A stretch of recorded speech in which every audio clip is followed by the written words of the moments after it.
Our session today is going to be looking at data quality, and of course how can our tools, the CAT Plus suite of tools, help you with data quality.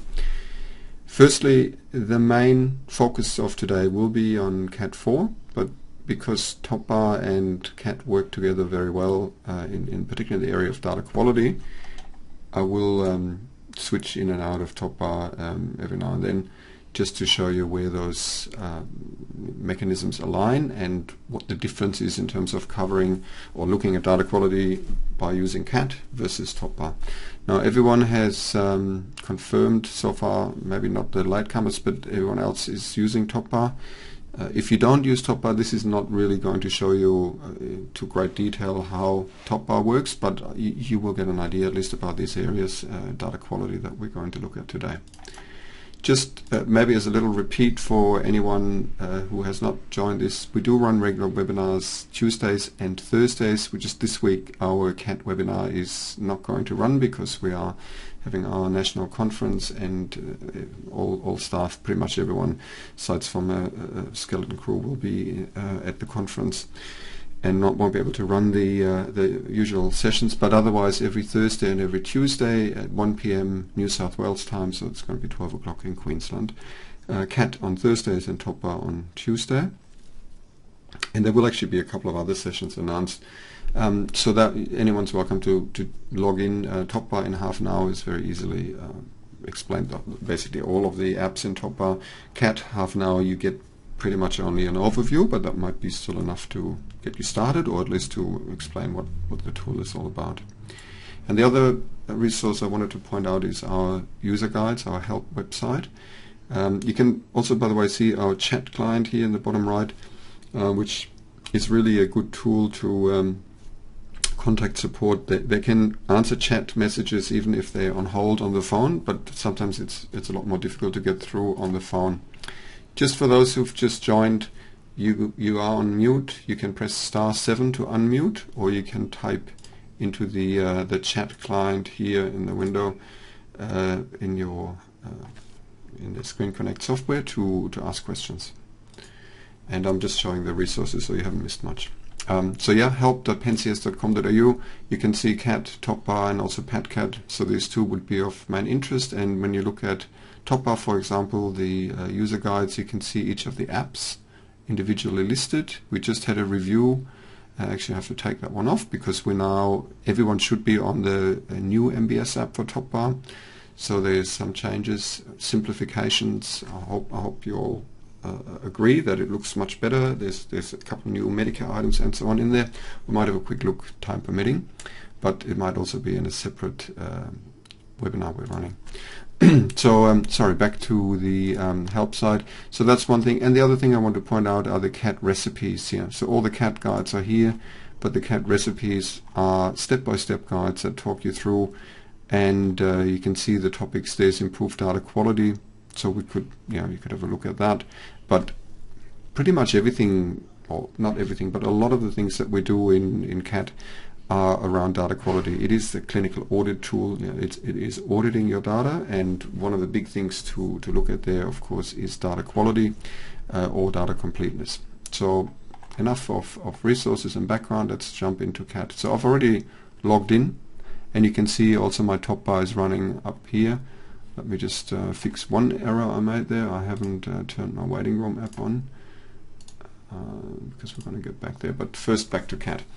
So we're going to jump into CAT 4, which gives you all of the reports. If you're just looking at data quality specifically, you could use, for example, only the cleansing view. But for now, we're just jumping in the whole lot. And I've just updated our demo data, so that's up on the website too for those who want to have a look at that. Let's see what the latest version is. I know this practice that generously provides us with the demo data, they've just gone through accreditation, so I know they've cleaned up quite a bit, and let's see how that's reflected. So from the early days on, when CAT has been around for 10 years now, we definitely always had a look at data quality. The other big area is chronic disease. But yeah, data quality certainly has been around, and even more so since the My Health Record or PCHR back then. And I just wanted to point out two of the tabs here. There's a data quality tab and there's a data cleansing tab. Yeah, obviously that is right on topic. So if we have a look at data quality, this was developed designed by NITA back then, now the Digital Health Agency, in the run-up to the My Health Record PCHR back then. And basically it's meant to show a practice where they're standing with the data qualities. These are aligned with the current accreditation guidelines, so version 4. We will see what we can change or add with the new version coming into play next month. As you're probably aware, a lot of the accreditation items are not measurable directly, or they're not related to an entry in a patient record, but others are, of course. So we try to align as much as we can to have that in CAT, and for you to be able to cross-check how we're doing. And so this first page here, often people are not so clear what it is. All it's meant to show you is a traffic light sort of thing. Unfortunately the green is missing here, but it's the colors indicating green. You're in the green, you're good. The orange color is not too bad, and red is an area which needs more work, basically, either missing data or depending what it is. The details about this are actually here under data completeness report. And you can see this report does some pre-filtering already, so it looks for allergy status only at the eligible population, which in this case are the active patients with 3 visits or more in the last 2 years. And you can see this practice is just shy of the 10% that accreditation wants, so unfortunately not quite there. They must have passed still, but they're close anyway. You can see in terms of allergy recorded in a coded format, the majority, 75% of people with an allergy have that coded in their record, not a free text, and also the reaction completed. So again, roughly 75%, 72% of people with an allergy have a reaction completed, which of course is also quite good to have in that record, not just that they are allergic, but also what happens if they're exposed to the particular allergen or medication, whatever it is. You can see this is something I've got to say, I've seen very few practices that are doing better than the 20, maybe 25% mark. So these are all prescriptions, 24,000 scripts in there, and roughly 19%, a bit less, of those scripts have a reason for prescribing recorded. This is purely a question of, is it done when a new drug or a new script is written? I know clinical systems allow you to make this mandatory or not. Basically, it's just one of those things that it could be quite useful why something is prescribed, in particular in light of sharing that data with My Health Record. So that's something that is not an accreditation item. It's not mandatory as such, but it's probably quite useful. But it's also extra work. So yeah, and it's only the prescribers that can really do that, because that's the time when a script is created. Medical history. You can see 73% of their 57,000 entries in the past history are coded, so the majority, but not everything. Now this is, of course, when you think about it, maybe, I don't know how long the practice has been operating, but let's say this could look back over 10 years of data. It certainly was an issue that's changed over time a bit. People used to record a lot more free text than they do now, and that is also reflected in there. So it might well be that the newer entries into the medical history are coded. It's just some legacy free text that's still in there. But it could also be that it is, for example, a particular provider that uses free text only. Now, without wanting to be too, finger pointing here, but you can, and I hope you're all familiar with CAT, at least on the basic level, with the filters. You can filter this report as well. So if you look at the providers, for example, you could say, well, I just want to know people that are normally seeing, that are assigned to provider 15 here, and I could recalculate that, and you could then see, so there's only a big change, for example, here. Nearly 99% of patients that are assigned usually seeing this particular provider, have an allergy status in there. So this provider is better at entering that. 25% versus 18%, so more coded reason for prescribing recorded. Medical history is not so much different, pretty much the same, and so on. So you could get an idea of what your individual providers in terms of these fields, are they adding the information in a coded or free text and so on, or at all.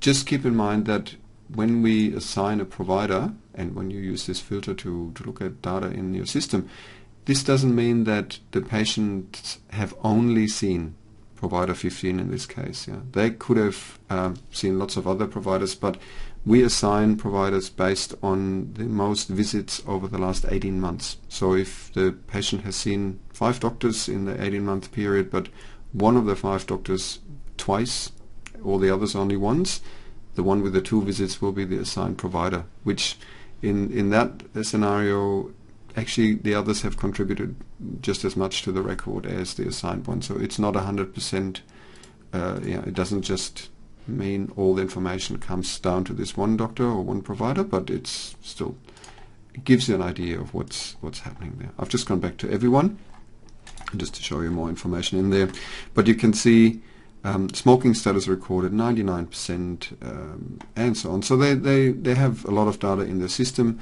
and it just is an indication for you to look at your data, either just for everyone or, as I said, filtered.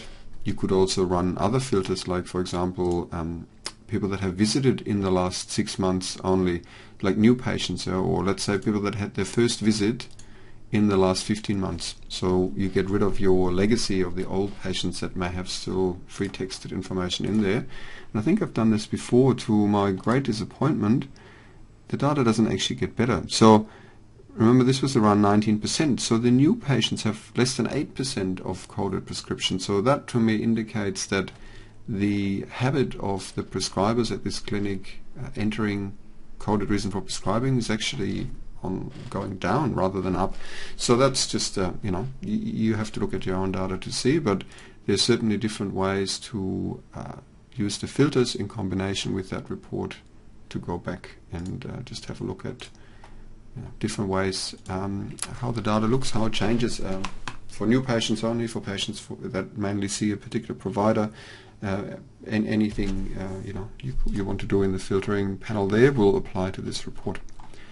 And there's a couple more things down here which are kind of a bit funny in a way. They're not clinical, they are purely about accreditation and data completeness. So if you think of immunization recorded, 63% of my patients have recorded that an immunization was given. Yeah, it does not mean that they're up to date. It purely means that this practice knows, or the majority of their patients, 63%, did have an immunization recorded in the correct spot, being in the immunization or vaccine given field, rather than in free text in the progress notes.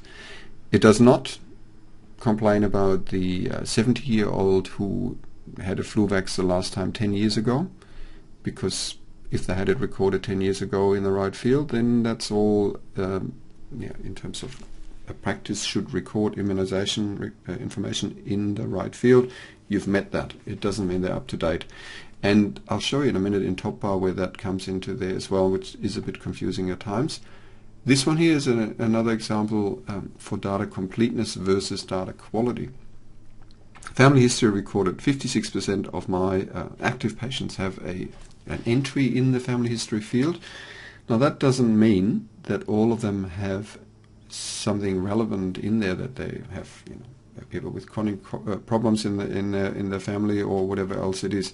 But what it means is that, again, in the accreditation guidelines, they like you to put anything like a relevant family history in there. But if a patient doesn't have any relevant family history, then putting in not applicable or no relevant history or whatever indicates that you have asked the patient, or the patient has been asked, and it's recorded.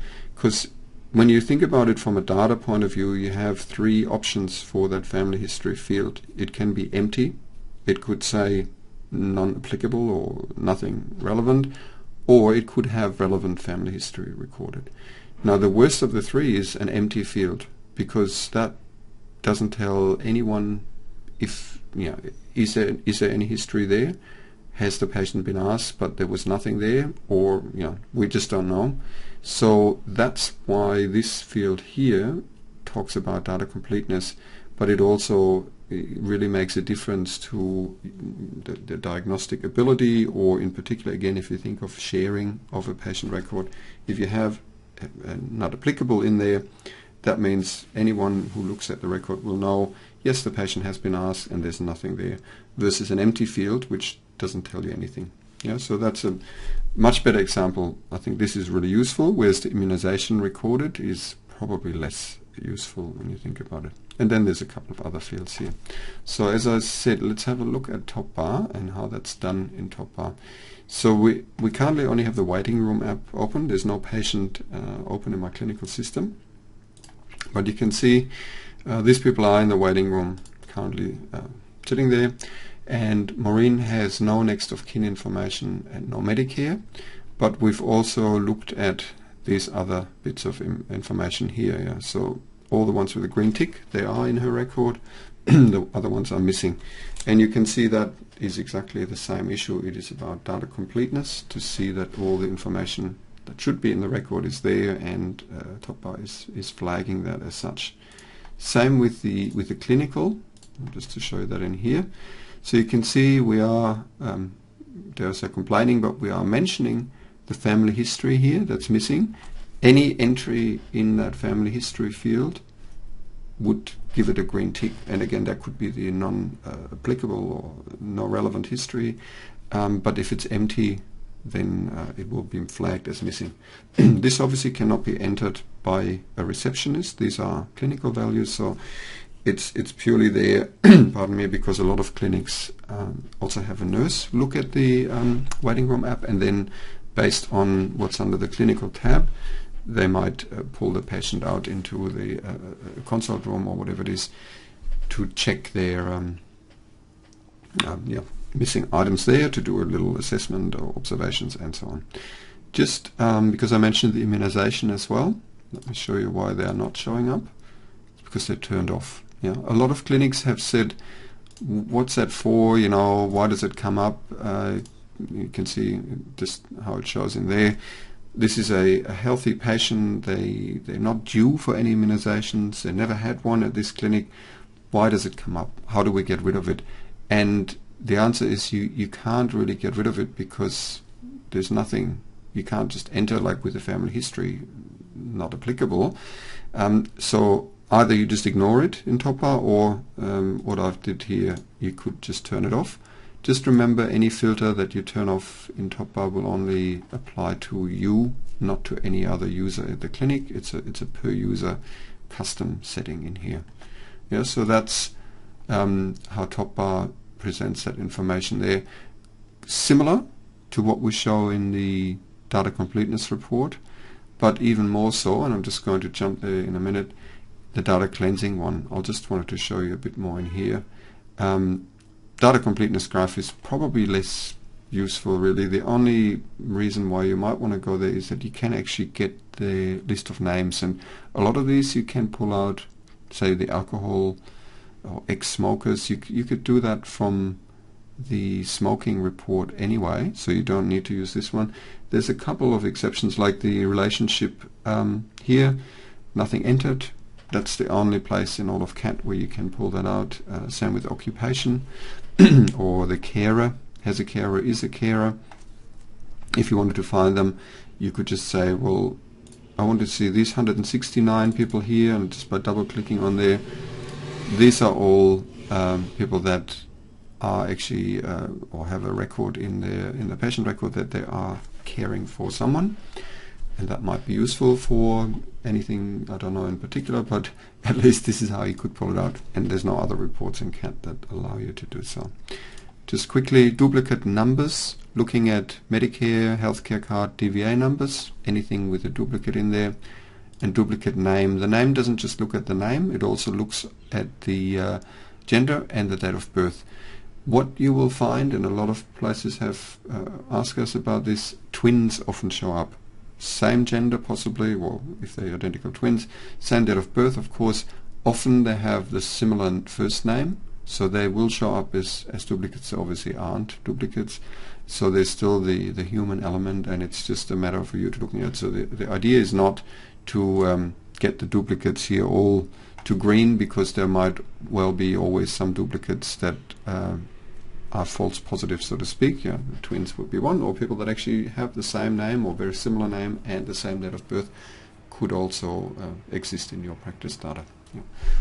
But yeah, so the most useful one I think would be the second tab here, the data completeness report. Now let's move to the data cleansing. So this is really using the same algorithm as top bar, the same things that are displayed. So if you look at missing demographics and you compare that to the demographic in here, looking again at Maureen here, next of kin, Medicare number, name, gender, and so on. Looking at Kat, you have by default only date of birth and gender on here, same as address, postcode, and so on, but this allows you to add more ethnicity, next of kin, and so on, same as in top bar. So if I add the ethnicity, for example, you can see it's now gone to 362. Before there was only, I don't know, 19 or something. Oh no, 68, yeah. And you could also, of course, add more. You could say ethnicity and next of kin and Medicare, let's see. And we are now at more than 8,500. So this is anyone with at least one of these missing, and most likely, because when we de-identify the data, we probably just take out the next of kin. That's why they all show up as something missing. But this allows you to focus either on just some of them, so you could also reduce it and just say I only want those people that have a missing mobile phone number. And you can see in my case there, no, why does it come up with others as well? Interesting. I'll have to check what's going on there, but normally what it should do is just show you people with a missing phone number, but it shows also by default the gender. Let me get back to you on that one. Second tab, exactly the same again as what we do in top bar in the under the clinical. Remember we had these items here: allergy status, alcohol, height, weight, smoking, and so on. And by the way, I didn't mention that before, but this again is a accreditation related entry in there. They would like you to code the diagnosis, but if you, for example, this patient tells me here there are 3 coded diagnoses in their record, they could also have 5 free text in there as well.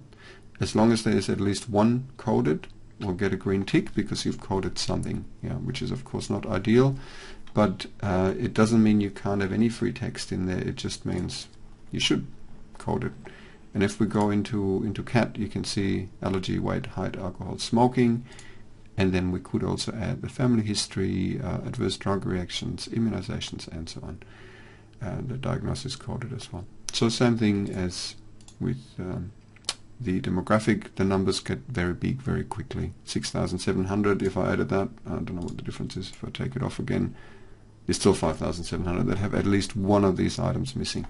And yeah, that it comes down to, are they all active patients, for example, have they all visited lately? And this is where you can of course add the filters, similar to what we did with the other report.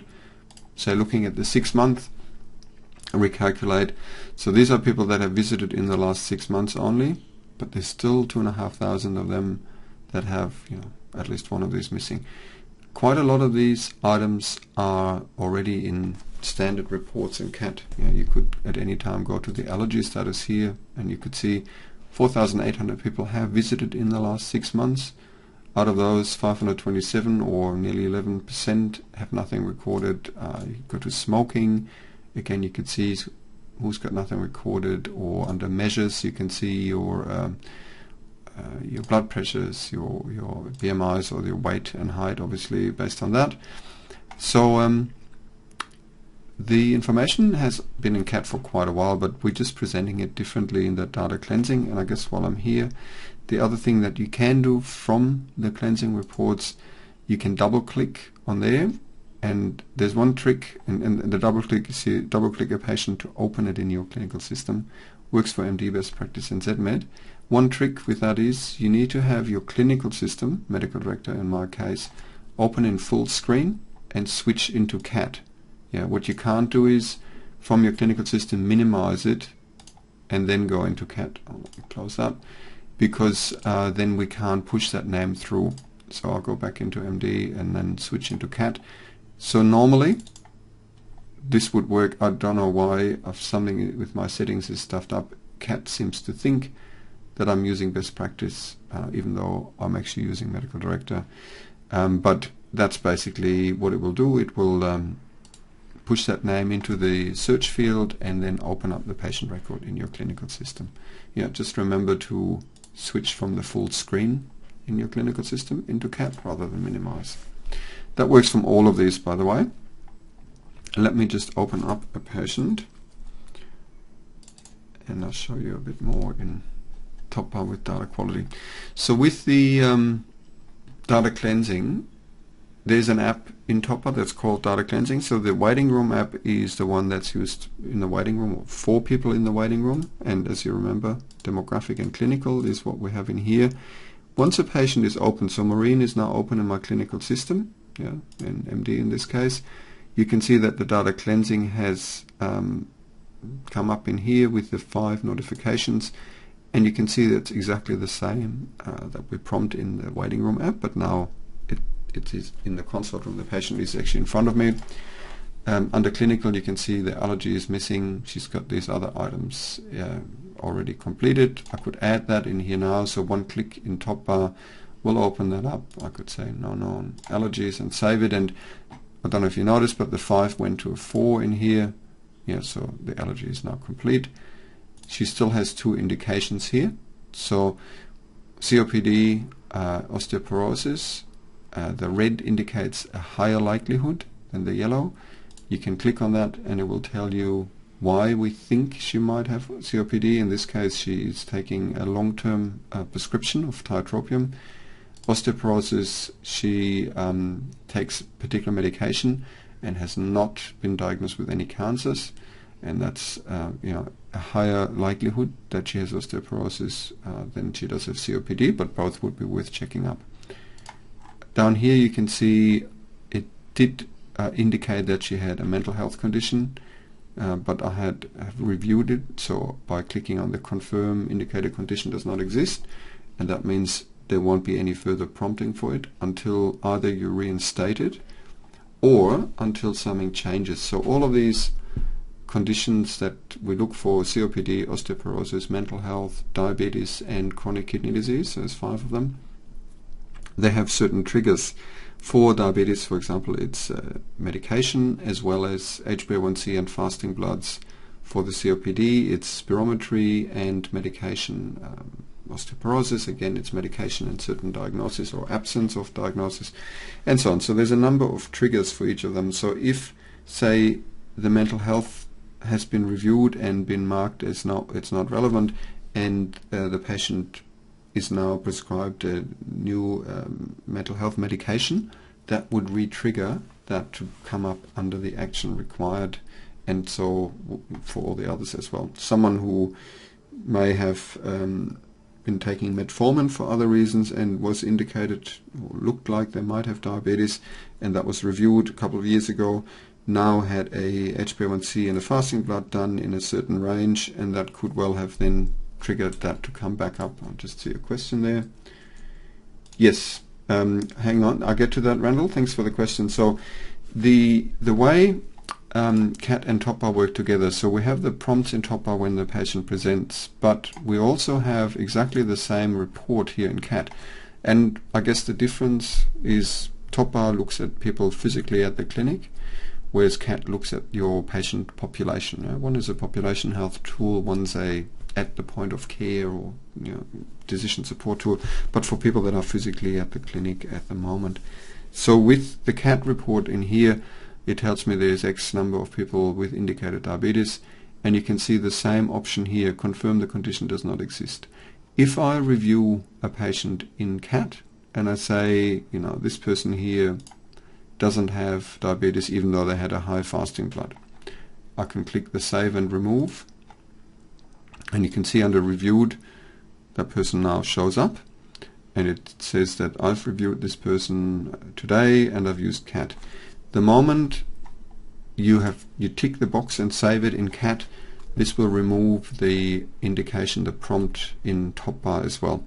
So the same applies vice versa. If you in top bar confirm condition does not exist, or reinstate someone in here, CAT will report that. The difference is that when you do this in CAT, what I've just done, the ticking the box, this is an immediately effective for top bar.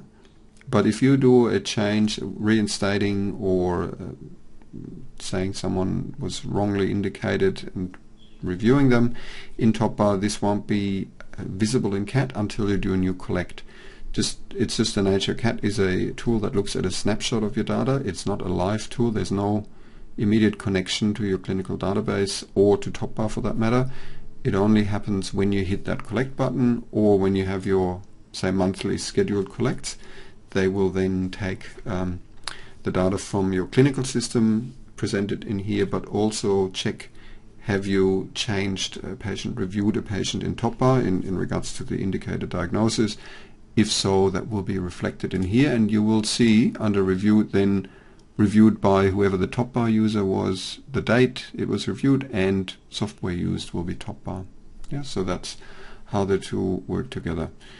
And if you notice, if you are, say, after the session, you go, oh, I want to have a look if that works for me, you will have that column in any case. But if you can't tick any of those boxes, that means your CAT has not been linked to top bar.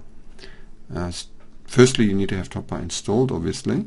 Secondly, you could either call our support desk or contact them, or you could try and link your CAT to top bar yourself. It's very easy. The instructions are on our user guide website.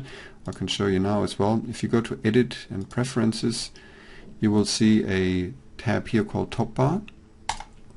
Click on that. You can see for me it says server is localhost. It won't say the same for you because I'm running top bar and the server module as well as the workstation on the same machine. That is normally not the case. But if you have any server name in there, that should already indicate that it is linked, and you quite likely will be able to tick the boxes. But if it's blank, clicking on Edit, you can then say find the top bar database. And even though it's a dire warning here that it takes up to 5 minutes, I've never seen it take that long. But it does query your network, and it depends a bit on the size of the clinic, how long it takes to find your top bar. Clicking on yes, see mine found immediately. It will tell, the message will be slightly different for you, but it will still say connection found on, and then your server name. Could also be a port specified. Click on OK, and then say test connection. And again, up to 1 minute. Connection successful, and that's what we want. Clicking on OK, and you have successfully linked your CAT to your top bar, which means that should now be working. Normally, as far as I know, you don't have to restart CAT. If it's still not working after doing that, it might be a good idea just to log out of CAT and back on again, and it should definitely work then. If there is any other problem, by all means feel free to contact our support team there, because it should happen during the installation, but I know sometimes they're a bit pressed for time, or it could be that you're working on a version of CAT that's been installed prior to when your top bar was set up, and that way it probably hasn't been linked. But that's fairly straightforward process, and it's really useful to have that link between the two. Also for the other reason, the prompts that you can actually in CAT create a prompt that is displayed in your top bar when patients are opened up in your clinical system, matching the prompt criteria, but that's a bit beyond today's scope. So just on these other reports here, or maybe while we're here with diabetes, I mentioned already we're looking at medication, we're looking at HbA1cs and fasting bloods. The color, the same scheme as in top bar that we're looking at. Yellow is a lower likelihood, orange medium, and the red is the higher. You can sort by clicking on the column, so you can see someone with a high fasting blood glucose comes up as higher likely than with someone with HbA1c and fasting blood is a higher likelihood than this person with a lower fasting blood and taking medication. There's also, depending on what kind of medication they take, so metformin alone has a lower association of having diabetes than other drugs. So this person is taking anti-diabetic medication and had a fasting blood. This one is just taking medication, but it's still coming up as a higher likelihood. The full rules of that you can, if you want to look at how we do this in CAT here, so you can type in, which I always recommend, indicated diagnosis. Let me just, if it's not in the title, you might want to just look for indicated, doing a full search, and you can, because we don't want to look at the PATCAT one, we want to look at the cleansing view. Let's see, cleansing app, waiting room app. Oh, there's too many now. Let me just find diagnosis. Let's see. I can't even find it myself. I think it's here. Let's see. Under data cleansing, you could also find it by just clicking on there, but it is the data cleansing report details. You can see the demographic ones, clinical, and so on. And then for each of the indication or indicated chronic problems that we list, you get the breakdown in what the colors mean, and also in this case for the diabetes here, it tells you. So if someone had an HbA1c of 6.5 or more %, or an HbA1c recorded and taking anti-diabetic medication, and so on. So the different rules basically show you how we apply the colors of the likelihood, and obviously in terms of acting on the colors, the ones in red are the ones that are more urgent to see. So someone like this, they did have a fasting blood done, they had an HbA1c even though low, they're taking medication, they have a very high BMI, they got a high blood pressure, they very likely have diabetes, but the question is it just something that hasn't been recorded at the clinic, or is there another reason why it's missing? But the one thing we know, there's no diagnosis in this person's record, and it might be a good idea to enter that. The others work exactly the same way, just different criteria like the spirometry and medication. Osteoporosis, again, we're looking at fractures here, and we're looking at medications, and that's basically how we're looking at in the data cleansing report, just to find people that have been free texted, so that the whole aim of this particular the multiple tabs in here, they are to fill a patient's record with the missing demographics and other basic observations, and to find at least those 5 chronic problems, people that have indications in their record that they have this particular problem, but nothing's been recorded, or it hasn't been recorded in a coded format. It might still be in there in free text, or it might have been entered in the wrong spot, but it's not in any way that can be picked up by us. Just in case you weren't aware of that, if it's free text, if it hasn't been entered in a coded format, so if it's in the progress notes, we do not consider it at all. It's not extracted, it's not analyzed, it's pretty much lost for us in terms of extracting and using it. While we're here, this is probably not immediately a cleansing review, but a cleansing report, but it has something to do with cleaning up, or getting on top of your data. In this case, looking at people with diabetes with elevated HbA1c and looking at their medications. So you can see, you can sort it by the HbA1c, those with the highest ones, and you can see what medications they are taking. And you could pick someone here, for example, that had a very high HbA1c, is not taking any oral medication, is on insulin. So it's a clinical report, but it is really something that enables you to focus, or enables the doctors to focus their time just for those people that really would benefit from a medication review, just based on their last HbA1cs, and of course the number of different medications. So you can sort by any of these, just not by that one for some reason. Okay.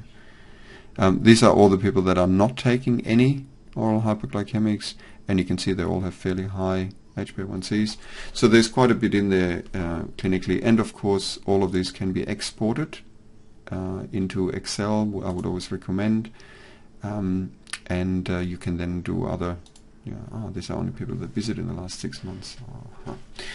It does filter automatically for diabetics only with elevated HbA1c, but because I have an existing filter here, it's only a subgroup of my patients there.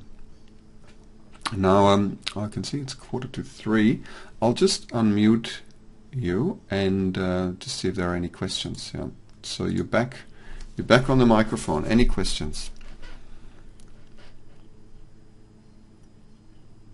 No? All quiet? Any comment? Anything else you'd like to say before I mute you again? No? Okay. Or you're back to mute. Now, there are a couple of other things in terms of data quality I would like to show you, and they're a bit more manual, if that's the right word. So these two reports that we've spent most of the time now was pre-configured, filtered in some cases, but basically you don't have to. In this case, I did apply a filter for last visit in 6 months, but you certainly don't have to do that. You can clear it, just go back to everyone, and they will give you actually quite a lot of information based on the filters that are built in this case, the active population only, or people that have a script and so on, or the data cleansing one, again, that just shows you indicated diabetes with no diagnosis. So there's 61 actually of them. Remember, when I had the filter in for 6-month visit, it was 58, so there's not a big difference there. So they're all coming in, obviously, these patients. The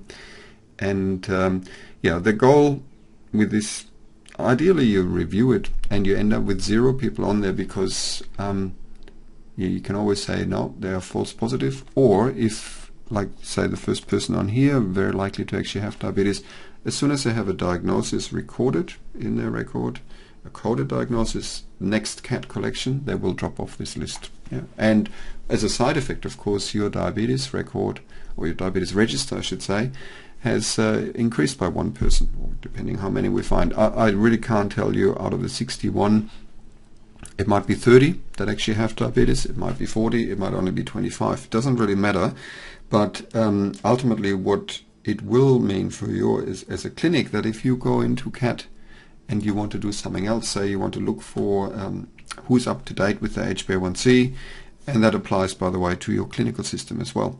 Because if you don't record a diagnosis in a coded format in the clinical system, the MD or best practice or ZMate, wherever you're using, will not know that this person has diabetes or any other chronic problem. So that means all the built-in mechanisms, searches, reports that you might be using already will not include these people. So just to show you, for this clinic here, if I go in and say I want to find anyone with diabetes, I just look at the demographics. So there are 361, but as you recall, there are 61 people that may have diabetes. So like I said, I don't know how many. If it's half, let's say 30, that means we don't actually have 361, but we might have 390 diabetics at the clinic.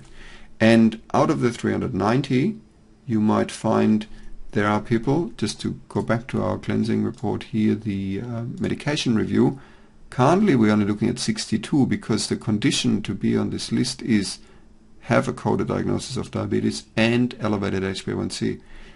So those potentially 30 or whatever, how many more people that don't have a diagnosis recorded, they could well add to this, and there could be people that are taking, again, multiple medication or no medication, and they could have very high HbA1c results, whatever it is. So having a register that is reliable is just, generally speaking, a good idea, and it's way beyond clean data. It's yes, of course, it's data quality when you think of it, but it is something that gives you a mechanism, either in your clinical system or using CAT or any other tool, really, or at least a certain degree of trust in your reports, that you say, yes, I've gone through, I've reviewed my diabetes register, and we know now that we have, not 361 like these people here, or I can show you on the disease report. So there's 321 people with type 2, 31 with type 1, and we have 7 that have undefined. So this, actually, they have cleaned up quite a lot. They did have more than that. Let me just show you what a practice can do when they get, they know they're under close, supervision here, well, because they know that I use the data, and part of my deal with them is that I will provide them with reports. So this is going back to April, same practice, 7 months ago, just to show you what that looks like for the diabetics now. You can see they had 35 undefined diabetics, so still got 7 left, but they basically went in and reviewed that particular area there. And just for those of you, sorry I didn't explain that, when we look at undefined diabetes, what that means is these are people that have a coded diagnosis of diabetes, but it doesn't say do they have type 1 or type 2. So it's just been recorded as diabetes. There's quite a few in there when you look at MD, and it's similar in best practice. If it just type diabetes, so the first one, it's coded, but it doesn't say type 2 or type 1. The second one, controlled, doesn't say type 2 or type 1. Unstable, same thing, doesn't make it clear. There's quite a few in here, as you can see, that are really not telling me do they have type 1 or type 2, aside from the ones that are clear obviously on that. So anyone who does have an undefined diabetes diagnosis will end up in here, and clearly this practice has made an effort to clean that up, which is great, and they could probably just quickly get rid of the remaining 7 there as well, but there might be a reason for whatever. These things just take a bit of time, but that's an easy one to review, and you could do that either by using the diabetes filter and then looking at the disease report, and you can double click on those 7 here and you get their names. You can also see the undefined diabetes in here, but you could also just filter for them and apply that filter, and that should give us the same 7 people, obviously, just all undefined diabetic. While we're here, the other thing you can do, when you click on the yes above the line, it's any type of diabetes below, not the gestational, that's not part of that group here, but it is type 2 or type 1 or the undefined.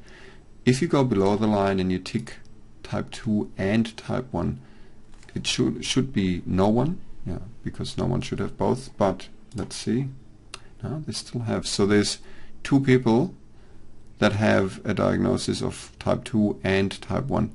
Again, a very easy cleanup, and it will result in your diabetes register being more accurate. So if you go in and say I just want to find people with type 2, you get 321, type 1, 35. So we know already that there's these 2, they're the ones that appear in both, obviously, and they probably shouldn't.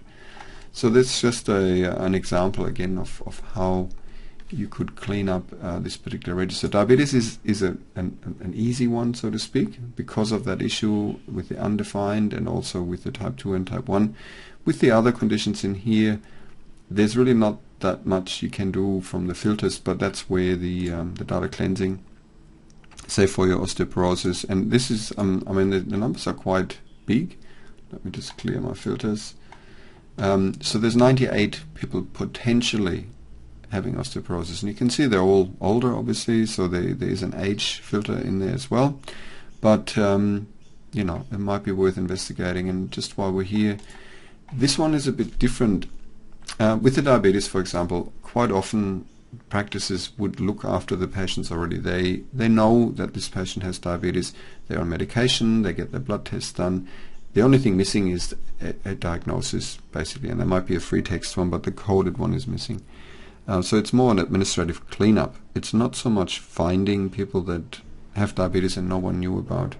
This one here is a bit different, as I said, because chronic kidney disease, the early stages are, at least based on what the Kidney Foundation has told us, they're often not picked up in that early stage. And of course the issue is if you're already in stage 1, but you could potentially prevent further problems by putting them on the right medication and whatever else can be done to avoid the chronic problem from becoming worse.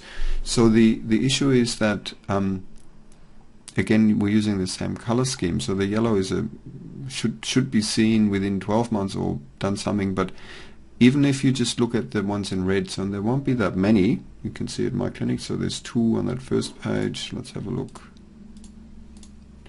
Yeah, so there's only 2 in stage 1 that are red. There's 2 in stage 2 that are red.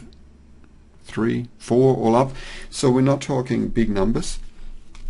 But if you can, out of the 114 people that come up in here, just having a look at the last page, very likely that someone with stage 4 kidney disease is known to the practice as such. And this could well be, again, just being back to a administrative cleanup to put a correct diagnosis in. But these ones here, as I said, the stage 1, that might well be that they haven't been picked up, and that could be a very good thing to review them and get them on the right medication, whatever else is possible to do there. It could be that there's an error with the data that's come in, because when we normally the diagnosis for kidney disease relies on 3 consecutive measurements for EGFR, ACR within certain, I think, 2 weeks and then another 4 weeks or so. So there's a schedule to diagnose this properly. CAT has a limitation that it can only look at the most recent results, so it cannot look at a string of results for the ACR, for example, just looks at the last one. So this is not a diagnostic tool, it's purely an indication. It looks at, oh, hang on, there's something that looks not quite right with these 2 results, but in all cases it needs someone to look at the patient record, and that's why I said if you look at the red ones first, there certainly wouldn't be that many, I'd hope, in any clinic, and that might well mean that there's 1 or 2 or 3 people that have been stopped from progressing further with kidney disease and being caught earlier. Again, it might be that that's already known, and all you do is add the proper diagnosis in the record, but it's certainly something that's probably a good idea to get that checked as quickly as possible. I mean, the Kidney Foundation, they recommend for the red ones within 1 to 3 months, so it's a fairly urgent thing to look at. Now that gets us to the end of the session. I'll just unmute you again, and happy to answer any questions. So you're all back online. Anything that you'd like me to show, or that you're happy with you've seen so far?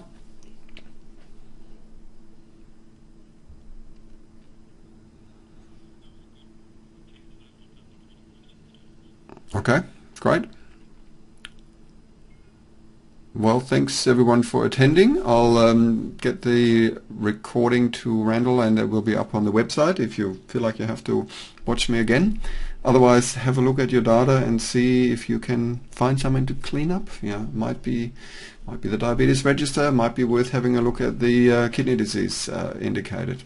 Thanks everyone. Okay, bye.